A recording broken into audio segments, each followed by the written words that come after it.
Monsieur le Président, j'aimerais vous faire une demande d'une minute supplémentaire en droit de réponse à monsieur, au camarade Dassadé Akmoussi. Donc, en ma qualité d'élu FFS, je me permets le droit de réponse à mon camarade et ami Dassadé Akmoussi qui a voulu interpeller nos sénateurs sur le comment défendre notre région et notre Tamazight. Chers amis, je tiens à vous rappeler que notre parti est le premier à s'investir dans l'opposition depuis 1963 pour un État social et démocratique.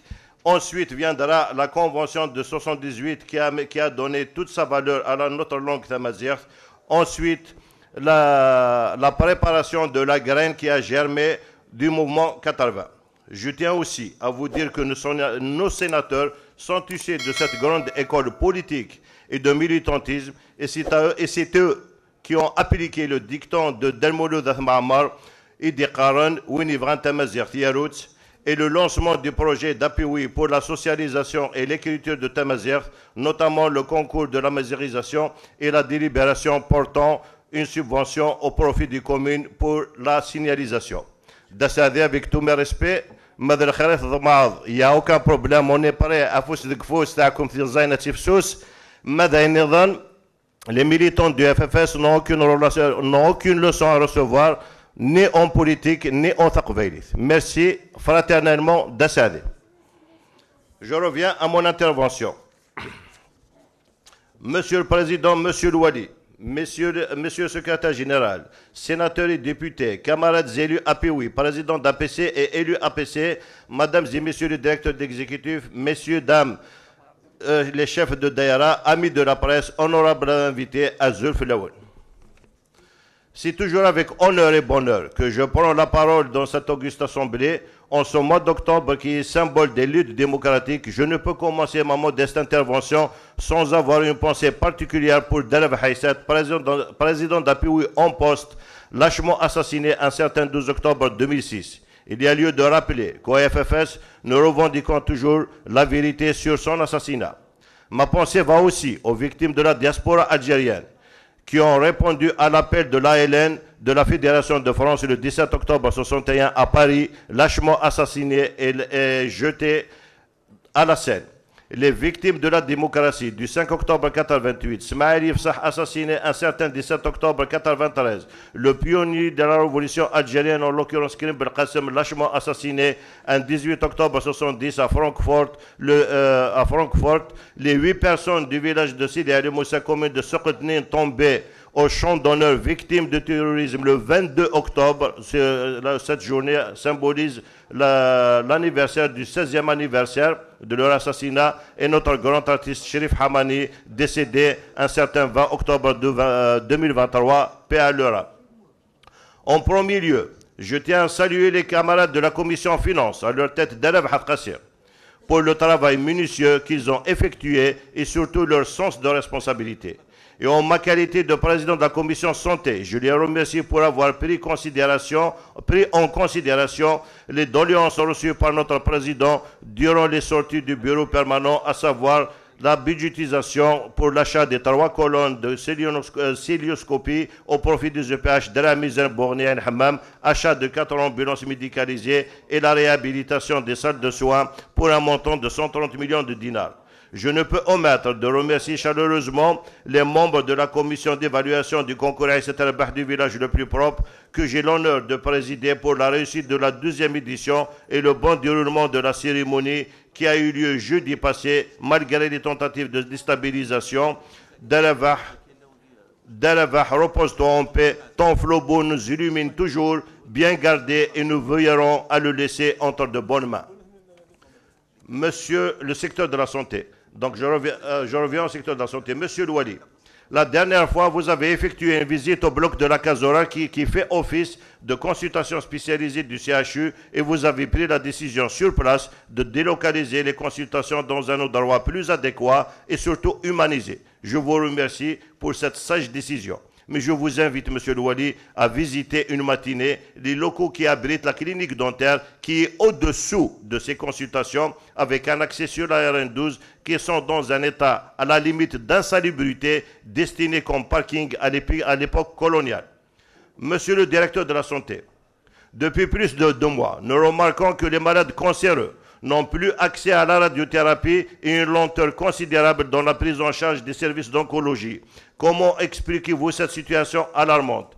Monsieur le DSP, veuillez nous donner un point de situation sur l'extension des UMC, urgences médico-chirurgicales d'Azazga, Larvanatirathen, Borny, ainsi que la polyclinique de Dramizan, qui était à l'arrêt pendant longtemps, puis les travaux ont repris avec lenteur, idem pour le PH de Maqa.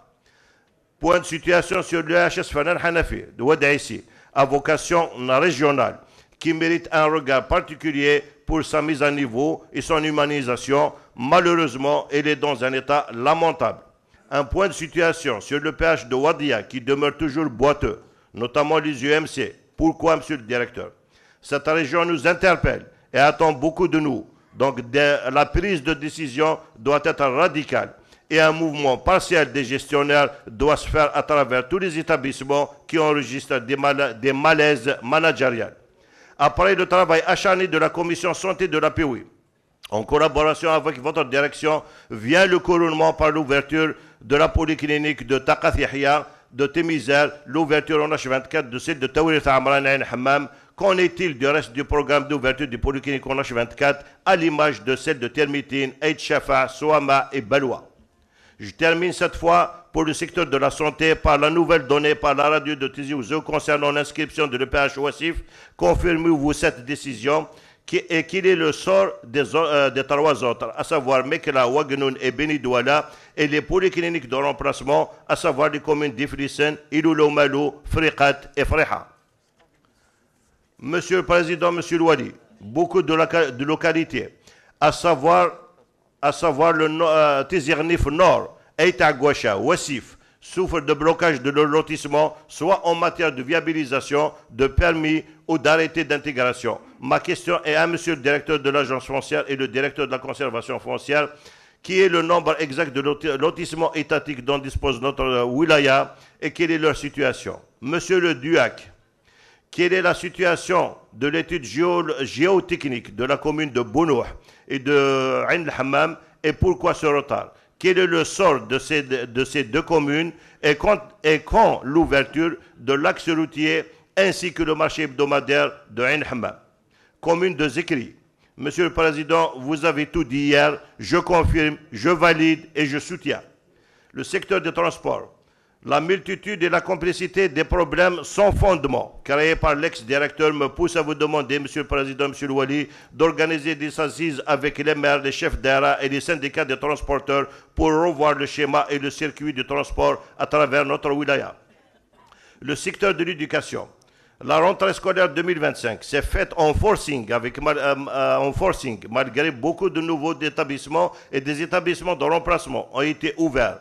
Beaucoup de localités demeurent toujours en manque d'infrastructures à l'image d'Azazga, Tigzirt, que le bureau permanent a visité juste avant la rentrée scolaire, une sortie d'ailleurs boycottée par le directeur de l'éducation. Monsieur le Wali, votre visite à la daïra de Larvanatirathen sera plus que salutaire pour le secteur de l'éducation où la situation est plus qu'alarmante. Le CM Abdish Mahdi, avec 1000 élèves, plus vieux CM de la région des Athirathen, qui a ouvert ses portes en 1964 et qui a vu l'émergence de beaucoup de générations d'intellectuels. Actuellement, il se trouve dans un état d'exiguïté alarmante. À cela s'ajoute que son ancien internat et son ancien réfectoire squatté pendant qu'un atelier de physique est transformé en réfectoire et au-dessous des classes pédagogiques. Et notre décision est venue par la direction de l'éducation pour implanter une salle de sport destinée aux lycées dans la cour du contrebas de cet établissement en mettant hors service 7 locaux pédagogiques. Actuellement, cette salle de sport est la propriété de personne puisque le lieu n'est pas exploité et à la limite d'un lieu de débauche. Le CM Houssini Chabha, perché à 960 mètres d'altitude, à ce jour sans gaz naturel, malgré qu'une enveloppe est dépensée pour la réalisation. Malheureusement, la Sonelgaz refuse de procéder au branchement puisque les travaux ne sont pas en conformité. Monsieur Rajef, le lycée.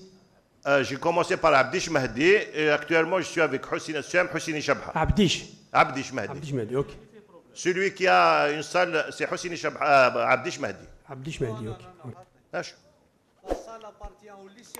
mais construite dans le SUAM. Alors, le SUAM Hosseini Chabha, 960 mètres, sans gaz, sans étanchéité, bloc sanitaire ne répond plus aux besoins de nombre d'élèves et la cour nécessite un revêtement en urgence. Le lycée Khawas Hassan, construit dans les années 90 et qui n'a jamais bénéficié d'opérations de réhabilitation, à savoir étanchéité, peinture, boiserie, revêtement de la cour, et son internat a été transformé en UDS, mais dans un état d'insalubrité. Lycée Abdelrahman Ilouli, inauguré en 1972 par le président de la République, Houari Boumediene. Actuellement, le proviseur de ce lycée ne peut même pas assurer une place